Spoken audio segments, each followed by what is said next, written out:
Welcome back to Triptych Algebra. Today we're talking about two-variable linear equations and all things involving them. Before I start on this two-variable linear equation, I just want to recap one-variable linear equations, which will be prerequisite knowledge for what we're about to do. In one-variable linear equations, we can have one unique solution, and in fact this equation does. The solution to this equation is x equals 3.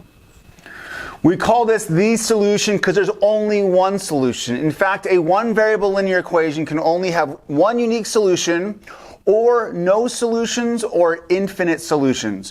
What it can't have are like 2 or 3 interesting unique solutions. Before we begin, a quick reminder, a solution to a linear equation is simply the value that makes these two sides equal.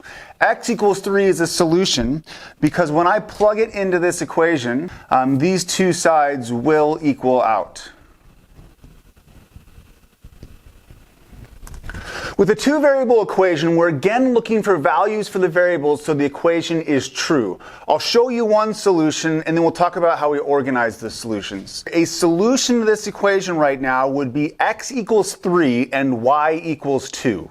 Again, why this is a solution is because if I plug these values in for x or y, they'll make the equation a true statement. So let's just check that real quick. If I plug these values in for x and y respectively, what I'm going to get is 6 plus 6 equals 12, and we all know that is a true statement.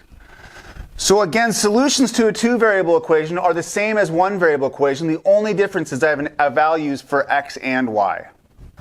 One of the really important things with two-variable linear equations is the fact that they have many solutions, and we're going to investigate that more. As I said before, x equals 3 and y equals 2 is a solution. What I'm going to do now is I'm putting this in a chart we call the table of values to keep track of different solutions. Here are two more solutions. If x was 6, y it could be 0. That would solve this. Or if x was 0, y would be 4. So here we have 3 solutions to our linear equation of two variables. How many solutions are there? Well, the trick is this. There are actually infinite solutions. You might think it's a finite number of solutions limited to numbers and we're going to multiply it to 12. The difference is, remember, we're accepting all integers, all fractions.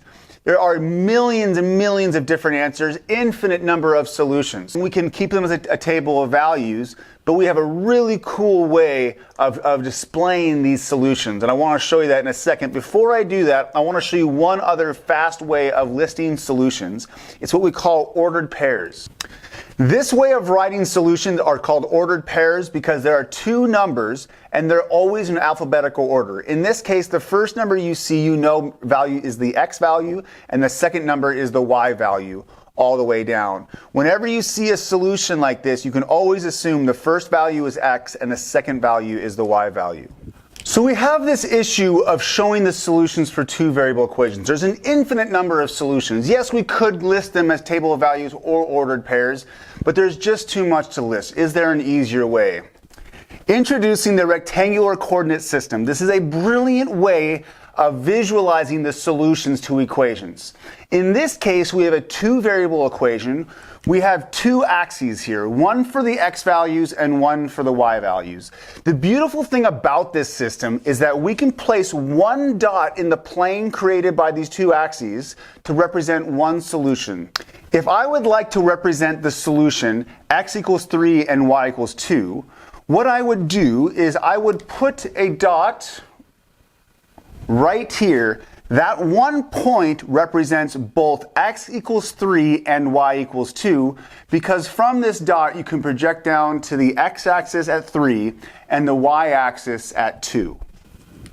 You might not be completely convinced that this is a much faster way of representing solutions, but there's this really important trick. With linear equations in two variables, we know that the solutions, when graphed on the rectangular coordinate system, will always line up.